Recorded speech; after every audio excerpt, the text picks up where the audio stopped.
Viewers, ಕರುನಾಟಕ ರುಚಿ ಕ್ರಿಯೇಷನ್ಸ್ಗೆ ಸ್ವಾಗತ. ನಾನಿವತ್ತು ವರಮಹಾಲಕ್ಷ್ಮಿ ದೇವಿಗೆ ಸಿಂಗಲ್ ಬಿನ್ಗೆ ಉಪಯೋಗಿಸ್ಕೊಂಡು ಪದ್ಮಾಸನ ಅಲಂಕಾರನ ಹೇಗೆ ಮಾಡ್ಬೋದು ಅನ್ನೋದನ್ನು ನಿಮ್ಮೊಟ್ಟಿಗೆ ಶೇರ್ ಮಾಡ್ಕೊಳ್ತಾ ಇದ್ದೀನಿ. ಮೊದಲಿಗೆ ನಾನಿಲ್ಲಿ ಟೇಬಲ್ ಮೇಲೆ ಒಂದು ಮಣೆಯನ್ನು ಇಟ್ಕೊಂಡು ಮಣೆ ಮೇಲೆ ನಾನಿಲ್ಲಿ ರಂಗೋಲಿಯನ್ನು ಹಾಕ್ಕೊಳ್ತಾ ಇದ್ದೀನಿ. ಅಷ್ಟದಳ ಪದ್ಮ ರಂಗೋಲಿಯನ್ನು ಹಾಕ್ಕೊಳ್ಳಿ.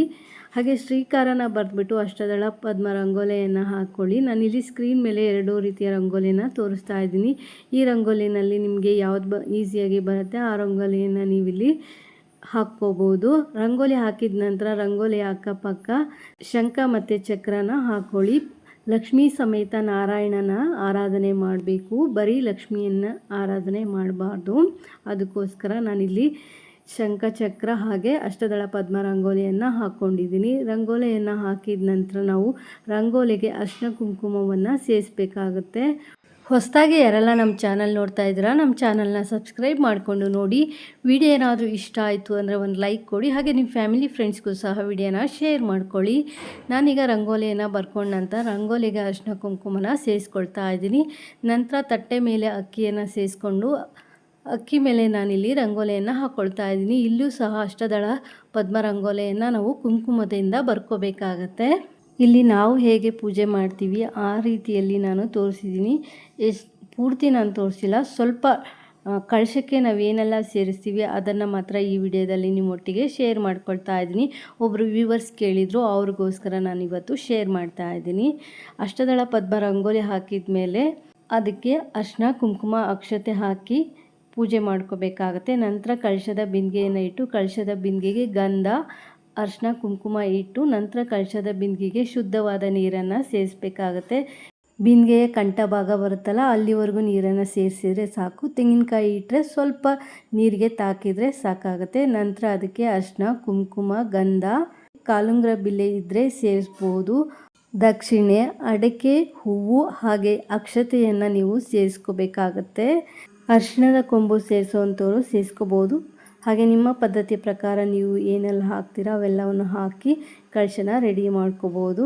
ನಂತರ ಸೀರೆಯನ್ನು ಹರಡ್ಕೊಂಡು ಮಧ್ಯಭಾಗಕ್ಕೆ ನಾನಿಲ್ಲಿ ಸೀರೆಯನ್ನು ಫೋಲ್ಡ್ ಮಾಡಿಕೊಂಡು ಪ್ಲೀಟ್ಸನ್ನು ಮಾಡ್ಕೊಳ್ತಾ ಇದ್ದೀನಿ. ಒಂದು 3ರಿಂದ 4 ಪ್ಲೀಟ್ಸನ್ನು ಸಣ್ಣ ಸಣ್ಣದಾಗಿ ಮಾಡಿಕೊಂಡು ಪ್ಲೀಟ್ಸ್ನ ತುದಿಗೆ ಒಂದು ಕ್ಲಿಪ್ಪನ್ನು ಹಾಕ್ಕೊಂಡು ನಂತರ ಇನ್ನೊಂದು ಸ್ವಲ್ಪ ದೂರಕ್ಕೆ ಪ್ಲೀಟ್ಸ್ಗಳನ್ನ ಅರೇಂಜ್ ಮಾಡಿಕೊಂಡು ನಾನಲ್ಲಿ ಕ್ಲಿಪ್ಗಳನ್ನ ಸೇರಿಸ್ಕೊಂಡಿದ್ದೀನಿ. 2 ಮೊಳ ಆಗುವಷ್ಟು ಪ್ಲೀಟ್ಸನ್ನು ನಾನಲ್ಲಿ ಮಾಡ್ಕೊಂಡಿದ್ದೀನಿ. ಸೀರೆಯ ಇನ್ನೊಂದು ತುದಿಯಲ್ಲೂ ಸಹ ನಾವು ಅದೇ ರೀತಿಯಲ್ಲಿ ಅದೇ ಅಳತೆಗೆ ನಾವು ಪ್ಲೀಟ್ಸನ್ನು ಮಾಡ್ಕೋಬೇಕಾಗತ್ತೆ. ಆ ಸೈಡು ನಾವು ಯಾವ ಅಳತೆಯಲ್ಲಿ ಪ್ಲೀಟ್ಸನ್ನು ಮಾಡ್ಕೊಂಡಿದ್ವಿ ಅದೇ ಅಳತೆಯಲ್ಲಿ ನಾವು ಈ ಸೈಡು ಸಹ ಪ್ಲೀಟ್ಸನ್ನು ಮಾಡ್ಕೋಬೇಕಾಗತ್ತೆ. ಒಂದು 3ರಿಂದ 4 ಪ್ಲೀಟ್ಸನ್ನು ಮಾಡಿಕೊಂಡು ಒಂದು 2 ಮೊಳ ಆಗುವಷ್ಟು ಪ್ಲೀಟ್ಸನ್ನು ಮಾಡ್ಕೋಬೇಕಾಗತ್ತೆ. ನಂತರ ಸೀರೆಯ ಮಧ್ಯಭಾಗದಲ್ಲಿ ಸಣ್ಣ ಸಣ್ಣದಾಗಿ ನಾವಿಲ್ಲಿ ಪ್ಲೀಟ್ಸನ್ನು ಮಾಡ್ಕೋಬೇಕಾಗತ್ತೆ. 2 ಸೈಡು ಸೀರೆಯ ತುದಿಗಳಲ್ಲಿ ನಾವು ಪ್ಲೀಟ್ಸನ್ನು ಮಾಡ್ಕೊಂಡ ನಂತರ ಮಧ್ಯಭಾಗದಲ್ಲಿರುವಂಥ ಸೀರೆಯಲ್ಲೂ ಸಹ ನಾವು ಸಣ್ಣ ಸಣ್ಣದಾಗಿ ಪ್ಲೀಟ್ಸನ್ನು ಮಾಡ್ಕೋಬೇಕಾಗತ್ತೆ. ಈ ಅಲಂಕಾರ ಈಸಿಯಾಗಿ ಕ್ವಿಕ್ಕಾಗಿ ಬೇಗನೆ ಮಾಡ್ಕೋಬಹುದು. ಪ್ಲೀಟ್ಸನ್ನು ಮಾಡ್ಕೊಂಡಿದ ನಂತರ ನಾನಿವಾಗ ಪ್ಲೀಟ್ಸ್ಗಳನ್ನ ನೀಟಾಗಿ ಅರೇಂಜ್ ಮಾಡಿಕೊಂಡು ಕ್ಲಿಪ್ಗಳನ್ನ ಸೇರಿಸ್ಕೊಳ್ತಾ ಇದ್ದೀನಿ. ಸೀರೆಯ ಮೇಲ್ಗಡೆ ಪ್ಲೀಟ್ಸನ್ನು ನೀಟಾಗಿ ಅರೇಂಜ್ ಮಾಡ್ಕೊಂಡ ನಂತರ ಕ್ಲಿಪ್ಪನ್ನು ಸೇರಿಸ್ಕೊಳ್ಳಿ. ಕ್ಲಿಪ್ಪು ಅಥವಾ ಬಟ್ಟೆ ಪಿನ್ನನ್ನು ನೀವಲ್ಲಿ ಸೇರಿಸ್ಕೋಬೋದು.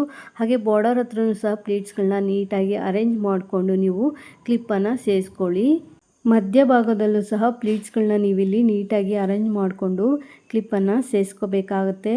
1-2 ದಿನ ಮುಂಚಿತವಾಗಲೇ ಸೀರೆಯನ್ನು ನೀವು ಈ ರೀತಿ ಪ್ಲೀಟ್ಸ್ ಮಾಡಿ ಇಟ್ಕೊಂಡ್ರೆ ಹಬ್ಬದ ದಿನ ದೇವಿಗೆ ಉಡಿಸೋದು ಈಸಿ ಅಂತಲೇ ಹೇಳ್ಬೋದು. ಹಾಗೆ ಹೊಸದಾಗಿ ಸೀರೆ ಉಡಿಸೋರು ಸಹ ಈ ಅಲಂಕಾರನ ಈಸಿಯಾಗಿ ಮಾಡ್ಕೋಬಹುದು.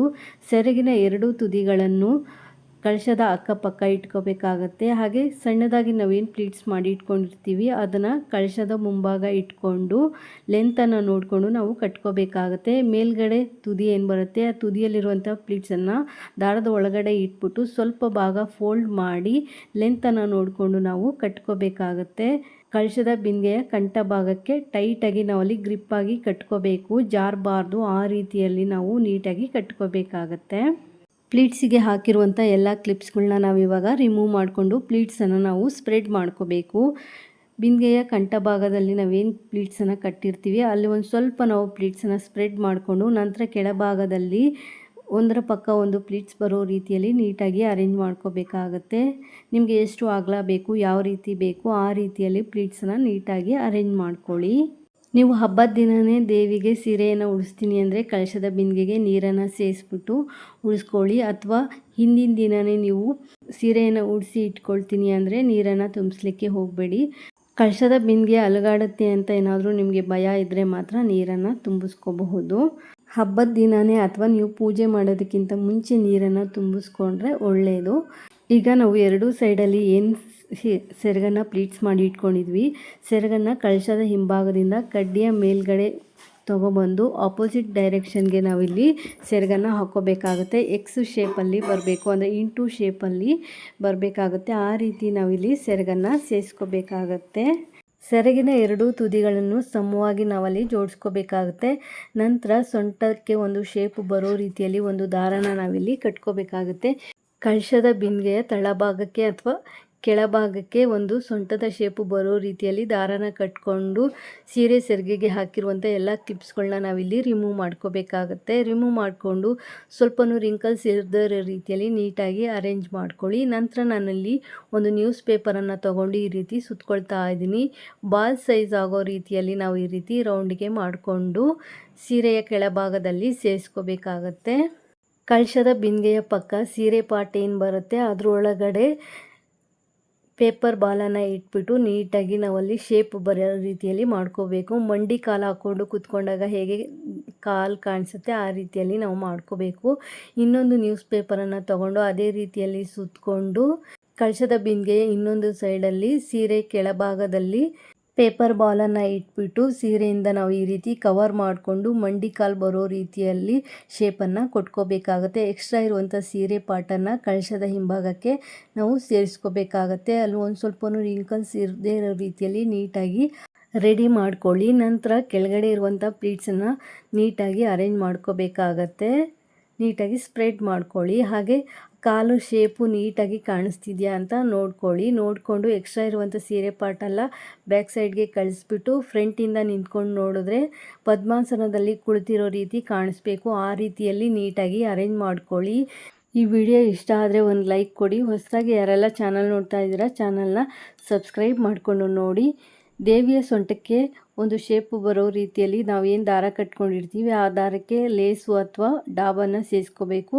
ಹಾಗೆ ದೇವರಿಗೆ ಅಂತ ಇಟ್ಕೊಂಡಿರುವಂಥ ಒಡವೆಗಳಿಂದ ದೇವಿಯನ್ನು ಅಲಂಕರಿಸಿ ದೇವರಿಗೆ ಮಾಂಗಲ್ಯ ಸರವನ್ನು ಸೇರಿಸ್ಬೇಕಾಗತ್ತೆ. ನಿಮ್ಮ ಹತ್ರ ಮಾಂಗಲ್ಯ ಸರ ಇಲ್ಲ ಅಂದರೆ ಅರ್ಶಿಣದ ಕೊಂಬನ್ನು ದಾರದಲ್ಲಿ ಕಟ್ಬಿಟ್ಟು ಅದನ್ನೇ ನಾವು ಮಾಂಗಲ್ಯ ಸರದ ರೀತಿಯಲ್ಲಿ ಹಾಕಬೇಕಾಗತ್ತೆ. 5 ಎಳೆ ದಾರನ ತಗೊಂಡು ಅರಿಶಿಣದಿಂದ ನಾವು ಆ ದಾರನ ಅರಿಶಿಣ ಮಾಡಿ ಅರಿಶಿಣದ ಕೊಂಬನ್ನು ಕಟ್ಟಿ ಮಾಂಗಲ್ಯ ಸರನ ರೆಡಿ ಮಾಡ್ಕೋಬೇಕಾಗತ್ತೆ. ಹಾಗೆ ದೇವಿಗೆ ಜಡೆಬಿಲ್ಲೆ ಹಾಗೆ ಬಳೆಗಳನ್ನ ನಾವಿಲ್ಲಿ ಸೇರಿಸ್ಬೇಕಾಗತ್ತೆ. ಬಳೆಗಳನ್ನ ನಾನಿಲ್ಲಿ ಬಟ್ಟೆ ಪಿನ್ನಿಂದ ಸೆಕ್ಯೂರ್ ಮಾಡ್ಕೊಳ್ತಾ ಇದ್ದೀನಿ.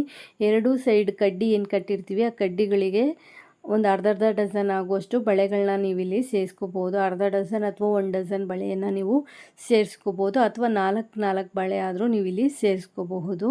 ಬಳೆಗಳನ್ನ ನೋಡಿ ಈ ರೀತಿ ಸೆಕ್ಯೂರ್ ಮಾಡ್ಕೊಂಡಿದ್ದೀನಿ.